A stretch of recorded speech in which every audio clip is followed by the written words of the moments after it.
What goes wrong if you have a problem with your employer?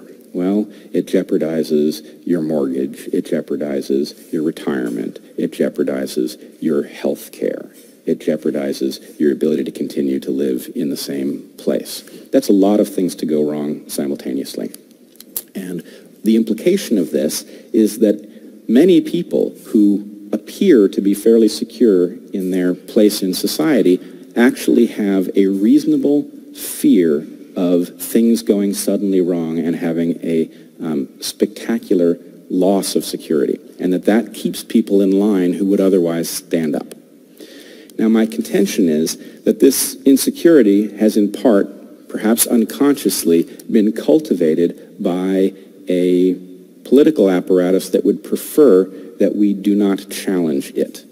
And so, in effect, those things that keep people relatively compliant because they're afraid of what happens if they stand up, those things have advanced. And I think what has happened is that the social justice movement has tapped into that very same mechanism. So the fact that the social justice movement can challenge a professor and cause them to have to leave the university is a very frightening fact for lots of people. And so what I experienced on the inside of Evergreen was tremendous support from people who refused to speak.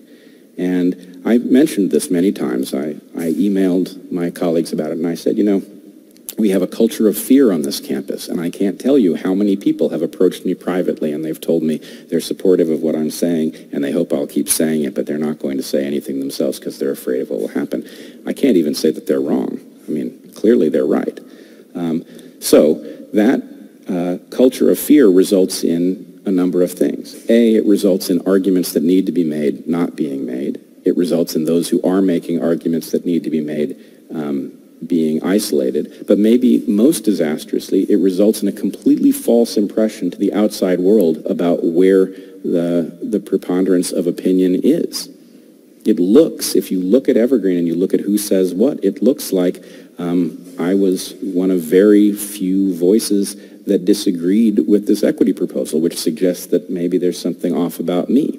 On the other hand, if you were capable of listening into the private conversations as well as the public conversations, you would understand that Evergreen was fiercely divided over the proposals that we're advancing.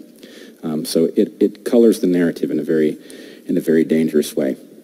And it results in what I would call an epidemic of cowardice.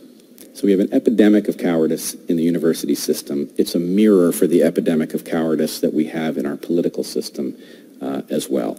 And the important take-home lesson is that if you want to win this game, if you want the values that probably speak for all of us, the desire to see government that functions, to see it function to liberate people to achieve good things and to be free of fear of misfortune. If you want those things, the way to get there is to cultivate security for those who stand up. You want people who stand up. They're going to pay a price because those who are trying to incentivize bad policy will ensure that they do.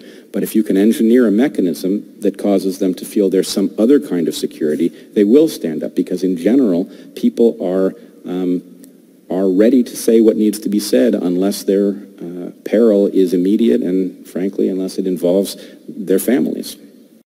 We agree that fairness is a good thing. And the really important point is that we also agree that authoritarianism is a great danger. We should be united against authoritarianism in all its guises. Now, this actually provides a strategic advantage if we take it seriously. And the reason that it does is that the authoritarians on the authoritarian left and the authoritarians on the authoritarian right do not like each other at all. They don't get along and they cannot team up. So, to win this battle, the right approach is to recognize the natural allegiance based in values and to confront the authoritarians. Having won that battle, the proper thing to do will be to recognize that the solutions that have been embraced are all inadequate to the problems of the 21st century. Socialism isn't going to get us out of this. Libertarianism isn't going to get us out of this. We actually have to sit down with a fresh sheet of paper and start thinking about what kinds of solutions are adequate to the challenges we face.